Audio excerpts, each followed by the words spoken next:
કેમ છો મિત્રો? આપણે ભારતના શિક્ષણની સફરે નીકળ્યા છીએ.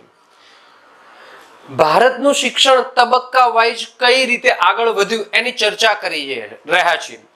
અગાઉના વિડીયોમાં આપણે દુર્ગાબાઈ દેશમુખ સમિતિની ચર્ચા કરી, જે સમિતિએ કન્યા શિક્ષણ ઉપર ખૂબ જ ભાર મૂક્યો. આજે એક એવા કમિશનની ચર્ચા કરવાની છે જે કમિશને રાષ્ટ્રીય શિક્ષણ નીતિ બનાવવા માટે પ્રેરણા આપી. જે કમિશને કહ્યું કે ભારતનું ભાવિ તેના વર્ગખંડોમાં ઘડાઈ રહ્યું છે. જે કમિશને કહ્યું કે 10+2+3 એ સમગ્ર ભારતમાં સમકક્ષ સમાંતર રીતે લાગુ કરવી પડશે. જે કમિશનને ભારતના શિક્ષણનો મેગ્ના કાર્ટા તરીકે ઓળખવામાં આવે છે, એવું જ કમિશન એક કોઠારી કમિશન, શ્રી દૌલતસિંહ કોઠારીના અધ્યક્ષસ્થાને આ કમિશનની રચના થઈ હતી. 64 થી લઈ અને 66 2 વર્ષ આ કમિશને સતત મહેનત કરી. 12 ટાસ્ક ફોર્સ પર એને કામ કર્યું. મિત્રો, 29 જૂન 1966 ના રોજ આ કમિશને પોતાનો અહેવાલ રજૂ કર્યો. 17 સભ્યોનું બનેલું હતું આ કમિશન. આ કમિશને પ્રાથમિક થી લઈને ઉચ્ચ શિક્ષણમાં આમૂલચૂલ પરિવર્તનો કરવાનું સૂચવ્યું. થોડીક એની કહેવાય કે ખામીઓ પણ રહી ગઈ હતી, જેમ કે મેડિકલ શિક્ષણ એ પાછળ એને દુર્લક્ષ સેવ્યું. એ પણ સત્ય છે કે આને જે સુધારા કર્યા સૂચવ્યા એ સુધારા પાછળ એટલું ફંડ નહોતું મળ્યું. છતાંય આ કમિશનને ભારતના શિક્ષણની તાસીર તસવીર બદલવા માટે મહત્વનું ગણવામાં આવે છે. તો જોઈ લઈએ કોઠારી કમિશન. કોઠારી કમિશન 1964-66 ભારતીય શિક્ષણ નીતિના શિલ્પીકાર કોઠારી શિક્ષણના નવા યુગની શરૂઆત તરીકે ઓળખવામાં આવે છે. આ કમિશનને ડોક્ટર દૌલતસિંહ કોઠારી એના અધ્યક્ષ હતા અને અન્ય 17 સભ્યો હતા. આ ખાસ યાદ રાખજો, 17 સભ્યો પૂછાય છે. ઓકે, સમયગાળો 2 વર્ષનો હતો, 1964 થી લઈ 1966. રાષ્ટ્રીય શિક્ષણ આયોગ તરીકે પણ ઓળખવામાં આવે છે, આઈએમપી. આ કમિશનને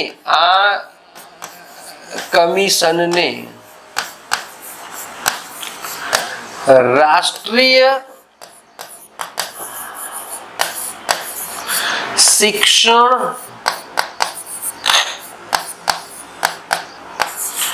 આયોગ તરીકે પણ ઓળખવામાં આવે છે. મિત્રો, જે મહત્વના મુદ્દા છે એ આપની નોટમાં લખતા રહેજો, ખૂબ જ ઉપયોગી છે. તો આખી એની હિસ્ટ્રી સમજી લો કે શિક્ષણના નવા યુગની શરૂઆત કહેવામાં આવે છે. ડોક્ટર દૌલતસિંહ કોઠારીના અધ્યક્ષ હતા, અન્ય 17 સભ્યો હતા. સમયગાળો 1964 થી લઈ 1966 સુધીનો હતો. રાષ્ટ્રીય શિક્ષણ નેશનલ એજ્યુકેશન કમિશન તરીકે પણ બીજા નામથી ઓળખવામાં આવે છે. અપવાદ, આમાં અપવાદ મેં તમને કહ્યું, તબીબી, મેડિકલ અને કાનૂની શિક્ષણ સિવાયના તમામ ક્ષેત્રોમાં અમને કામ કર્યું હતું. આ થોડોક અપવાદ રહેલો છે. આગળ વધીએ, આ કમિશનની મહત્વની ભલામણો જોઈ લઈએ. આયોગના મુખ્ય ઉદ્દેશો, એમના ઓબ્જેક્ટિવ શું હતા એ જોઈ લઈએ. સંપૂર્ણ સમીક્ષા કરવાનું એમનો ઓબ્જેક્ટિવ હતો. પ્રાથમિક થી લઈને ઉચ્ચ શિક્ષણ સુધીની સમગ્ર પ્રણાલીની તપાસ કરવાની હતી. બીજું, ગ્રામીણ અને પછાત વિસ્તારોમાં શિક્ષણની સમાન તક મળી રહે એ જોવાનું હતું. શહેરી કક્ષાએ તો સારી શિક્ષણની તકો મળી રહે છે, પરંતુ જે ગ્રામ્ય કક્ષાએ છે એ સમાન તક મળી રહે છે કે નહીં, અને ન મળી રહે તો એના માટે શું કરી શકાય, શું ભલામણ સરકારને કરી શકે એ તપાસ કરવાની હતી. વ્યાપક સુધારા. મિત્રો, ભારતનું શિક્ષણ એ સુધારા માંગતું હતું. વિશ્વના શિક્ષણ સાથે તાલ મિલાવવા માટે એમાં સુધારા જરૂરી હતા. તો એ વ્યાપક સુધારા, અભ્યાસક્રમ, ઇન્ફ્રાસ્ટ્રક્ચર અને શિક્ષક તાલીમમાં પરિવર્તન કરવું, રાષ્ટ્રીય જરૂરિયાતો, રાષ્ટ્રની શું જરૂરિયાતો છે એ પ્રમાણે શિક્ષણ આપવું. મિત્રો અત્યારે હાલ તમે જુઓ કે ભારત અત્યારે હાલ એઆઈ નામનો વિષય એ શિક્ષણમાં લાવી રહી છે, જ્યારે અમેરિકા ને ચાઇના જેવાય તો ઓલરેડી એઆઈ વિષય 3-4 વર્ષ પહેલા લાવીને અત્યારે હાલ એના ઉપર છોકરાઓ કમાન્ડ કરાવતા થઈ ગયા છે, આર્ટિફિશિયલ ઇન્ટેલિજન્સ. એટલે ભવિષ્યની શું જરૂરિયાત હશે એ અગમચેતીના પગલા તરીકે જાણી લેવી અને એ પોતાના શિક્ષણમાં ઉમેરવી એ એક મહત્વનો ટાસ્ક હોય છે. જો એમાં પાછળ પડ્યા તો દેશ ઓબ્વિયસલી પાછળ રહી જ જવાનો છે. તમે જુઓ કે જ્યારે કોઈ ચાઇના ફરવા જાય છે ને ત્યારે વિડીયો તમે યુટ્યુબમાં જુઓ ત્યારે ઓબ્વિયસલી બોલે છે કે ભારતથી ચાઇના 50 વર્ષ આગળ છે. જ્યારે યુરોપ જાય છે ત્યારે તો એમ કહે છે કે 100 વર્ષ આગળ છે યુરોપ, અને ડેનમાર્ક ને એવા દેશો તો કેટલા વર્ષ આગળ છે એ તો એ કલ્પનાનો વિષય છે મિત્રો. એજ્યુકેશન છોડીએ, પરંતુ આ એને ટાસ્ક ફોર્સ હતા, રાષ્ટ્રીય જરૂરિયાતો શું છે એ પણ જોવાનું હતું. હવે આ થોડુંક આઈએમપી 2 વર્ષની સતત મહેનત અને સંશોધન આ હતું, બરાબર ને. 1964 થી લઈ 1966 સુધી આમને સતત સંશોધન કરેલું હતું, અને 29 જૂન 1966 ના રોજ પોતાનો અહેવાલ રજૂ કરેલ. આ થોડીક તારીખ યાદ રાખજો. 12 ટાસ્ક ફોર્સ હતા, શાળાકીય અને ટેકનિકલ શિક્ષણ જેવા મુખ્ય ક્ષેત્રો હતા. 7 વર્કિંગ ગ્રુપ વિશિષ્ટ મુદ્દાઓના ઊંડાણપૂર્વક અભ્યાસ માટે 7 વર્કિંગ ગ્રુપ કરેલ. એટલે આ તમે આંકડાકીય માહિતી યાદ રાખજો, મહત્વનું હતું. આ જ કમિશને ભારતને રાષ્ટ્રીય શિક્ષણ નીતિ બનાવવા માટેની પ્રેરણા આપેલી. જો ભારત રાષ્ટ્રીય શિક્ષણ નીતિ બનાવે છે તો એના મૂળ આ કમિશનમાં રહેલા છે. આગળ વધીએ મિત્રો. ઐતિહાસિક અહેવાલ, ધ રિપોર્ટ્સ, બરાબર ને. જમા તારીખ 29 જૂન 1966. આ તારીખ ફરીથી કહું છું, યાદ રાખી લેજો. મુખ્ય શીર્ષક શું હતું? મોસ્ટ આઈએમપી શિક્ષણ અને રાષ્ટ્રીય વિકાસ. શીર્ષક જ્યારે અહેવાલ રજૂ કર્યો ત્યારે શિક્ષણ અને રાષ્ટ્રીય વિકાસ, શિક્ષણ અને રાષ્ટ્રીય વિકાસ.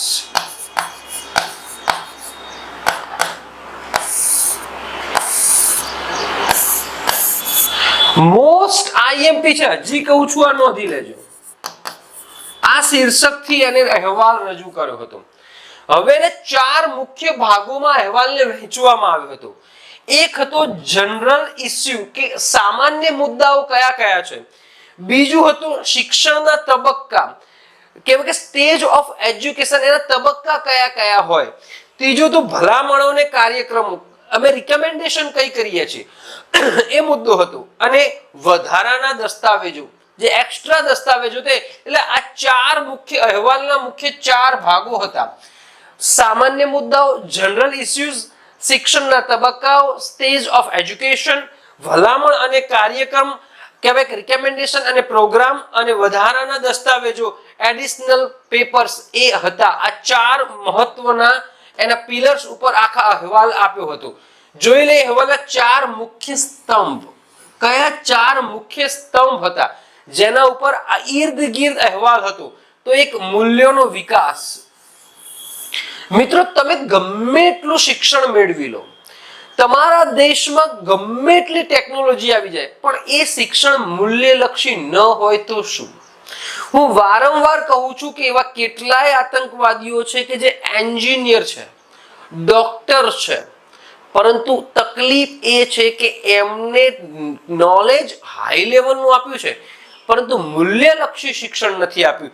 એટલે નૈતિક, સામાજિક અને આધ્યાત્મિક જાગૃતિ લાવવા માટે મૂલ્યલક્ષી શિક્ષણ આપવું જ પડે, ફરજિયાત છે. આધુનિકીકરણ, તમારે વિશ્વના લેવલે ટકવા માટે નવી ટેકનોલોજી અને વિજ્ઞાનનો સ્વીકાર કરવો જ પડશે. હજી મિત્રો કેટલાય ગામડા એવા છે કે કોઈને ફોલ્લીઓ નીકળે ને તો એમ કે છે બળિયા બાપ પધારે છે ને દોરા ધાગા. હા, શ્રદ્ધા હોવી જ જોઈએ. શ્રદ્ધા જ લઈ ગઈ મને મારી મંજિલ સુધી. હું રસ્તો ભૂલી ગયો હતો પણ દિશાઓ ફરી ગઈ હતી. શ્રદ્ધા અવશ્ય હોવી જોઈએ, પણ અંધશ્રદ્ધા જરાય ન હોવી જોઈએ. મગજમાં બેસી ગયું? તો હજી એવી અંધશ્રદ્ધા છે કે ભાઈ દોરો બાંધે મટી જશે, પીડીઓ થાય તો દોરો બાંધે મટી જશે. નહીં મિત્રો, જ્યાં વિજ્ઞાન આગળ વધી ગયું છે, જેની કહેવાય કે એલોપેથી દવા છે, એવી દવા આપવાથી મટી જાય છે મિત્રો. બરાબર ને? ઓકે. ઉત્પાદકતામાં વધારો, શિક્ષણ અને રોજગાર દેશના વિકાસ સાથે જોડવું.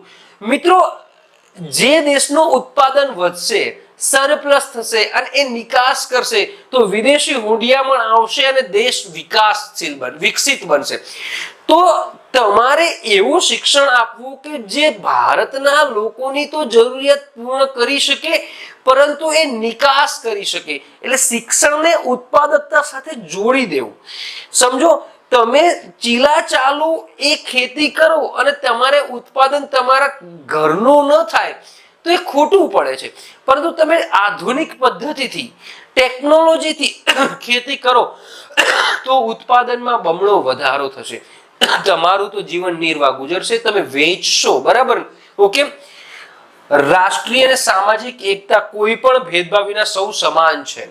જે તે સમયે ભારત દેશ આઝાદ થયો હતો ત્યારે મિત્રો કેટલાય વાળાઓ હતા.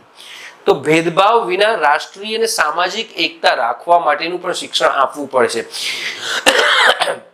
હમણાં જ તમને ઉદાહરણ સાથે કહું ને મિત્રો, તો ઈરાન અમેરિકા જોડે આવડું છે યુદ્ધમાં, છતાંય એ દેશની લોકોની એકતા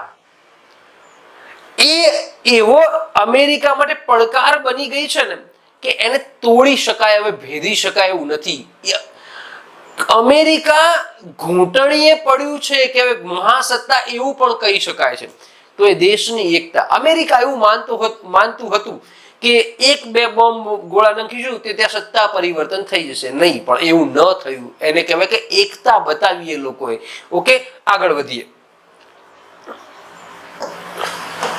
હવે શિક્ષણનું સમાન માળખું તો 10+2+3 આ એક સમાન માળખું આપ્યું કે ભાઈ 10 વર્ષ 1 થી 10, બરાબર ને?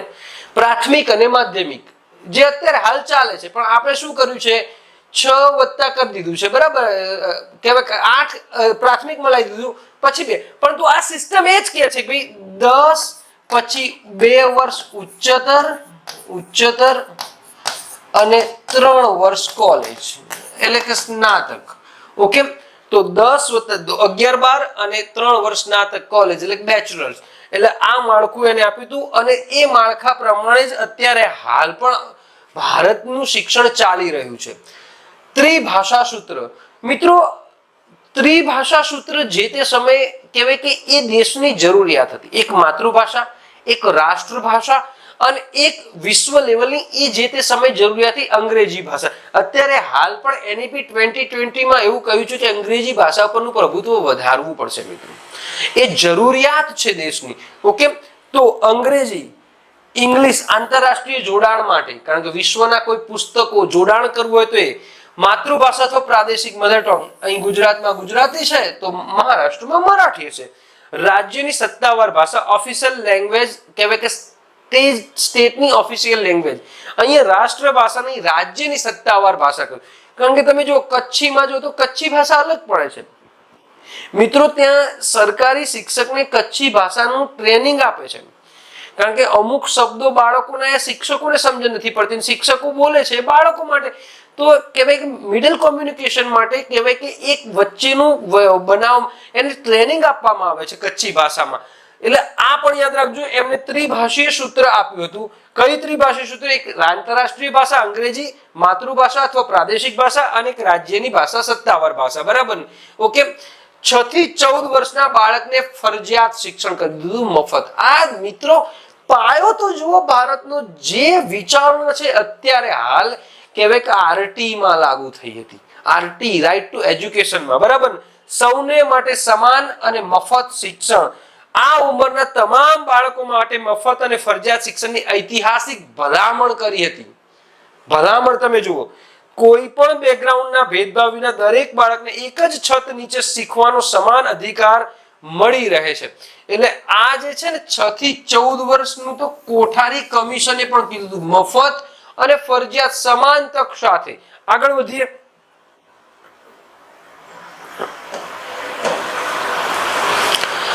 અન્ય ક્રાંતિકારી ભલામણો, આ આખી મુદ્દો આઈએમપી છે, જોઈ લેજો. કન્યા કેળવણી, આ તો દુર્ગાબાઈ દેશમુખે પણ કહ્યું હતું, દેશમુખ સમિતિ, અને કોઠારી કમિશને પણ કહ્યું કે ભાઈ કન્યા કેળવણીને પ્રોત્સાહન આપો, એના પ્રત્યેના શિક્ષણને આગળ વધારો, છોકરીઓ માટે ખાસ શાળાઓ અને હોસ્ટેલનું નિર્માણ કરો, શિક્ષકોનું સન્માન, જ્યાં સુધી તમે જે ફિલ્ડના વ્યક્તિનું સન્માન નહીં કરો ત્યાં સુધી એ ફિલ્ડ વિકાસ નહીં પામે. તમે જો અત્યારે હાલ ડોક્ટરનું સન્માન છે, મારો દીકરો ડોક્ટર છે તો એક સન્માનની નજરે જોઈએ. એક સમય હતો કે ટીચર્સને એક સન્માન સાથે જોવામાં આવતું હતું. ગામના દરેક સારા નરસા પ્રસંગે શિક્ષકને બોલાવવામાં આવતા હતા. અને મિત્રો, નોટ ઓનલી આમંત્રણ, એ શિક્ષકને જવાબદારી પણ આપવામાં આવતી હતી મેનેજમેન્ટની.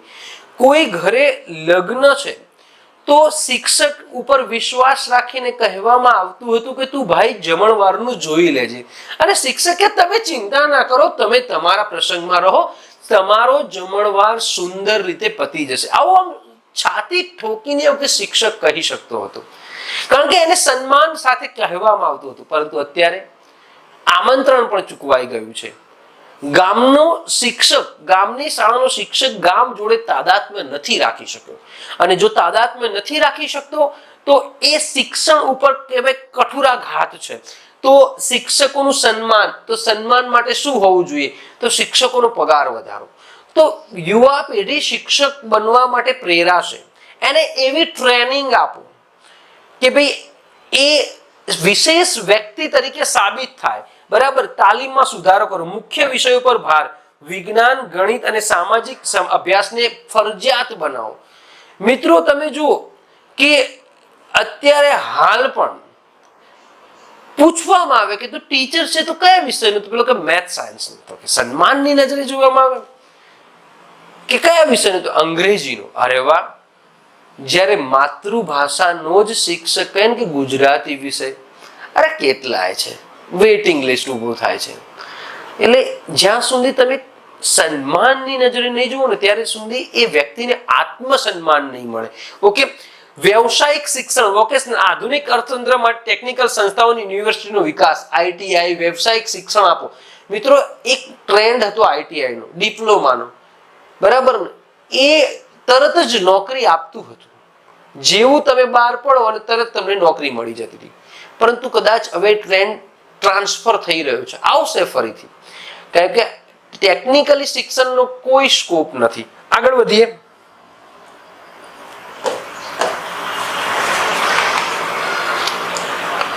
કોઠારી કમિશનનો ઐતિહાસિક પ્રભાવ, ઇમ્પેક્ટ શું પડ્યો ભવિષ્યના શિક્ષણ પર? દેશની સૌપ્રથમ રાષ્ટ્રીય શિક્ષણ નીતિ, નેશનલ એજ્યુકેશન પોલિસી,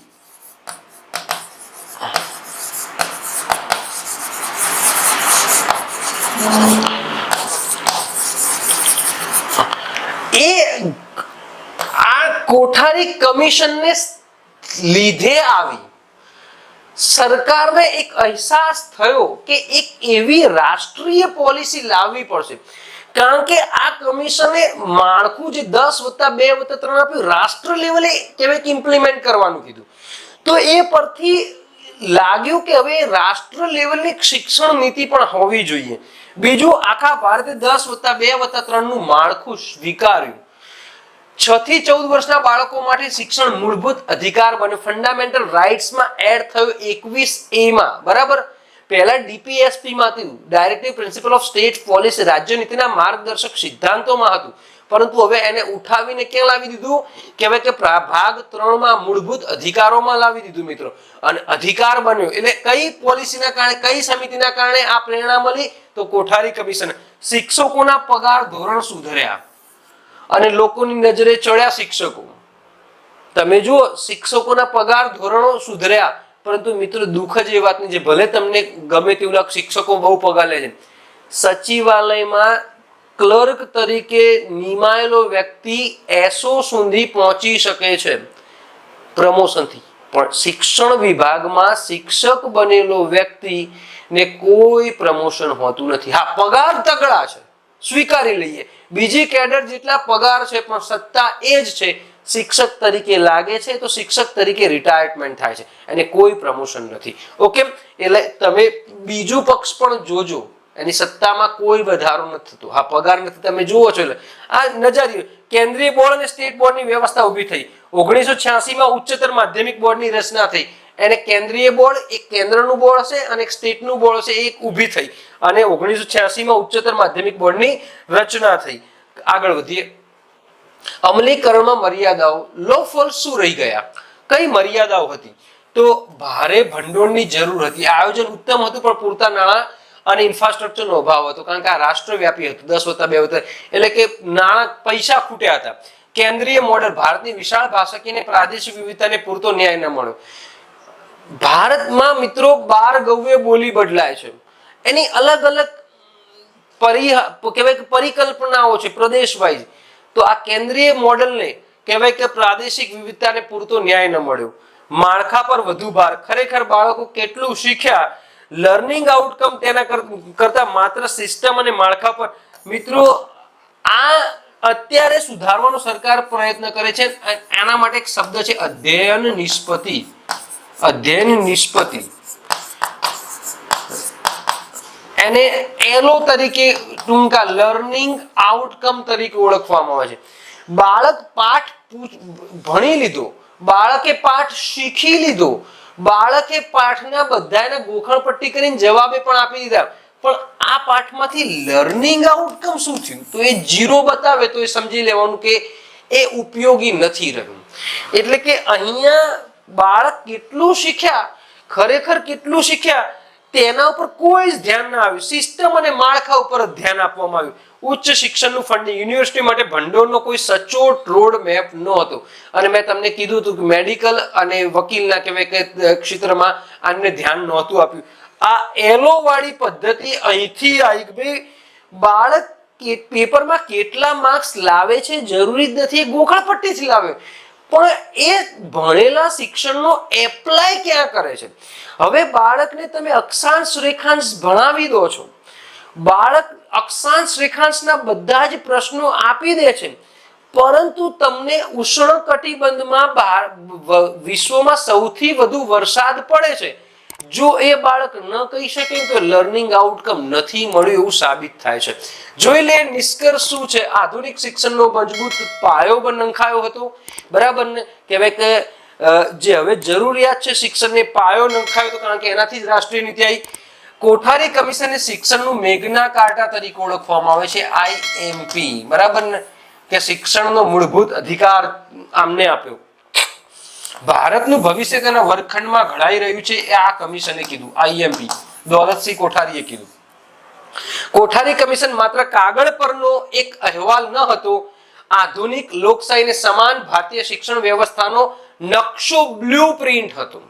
અને એના પરથી જ રાષ્ટ્રીય શિક્ષણ નીતિ આવી, બરાબર ને?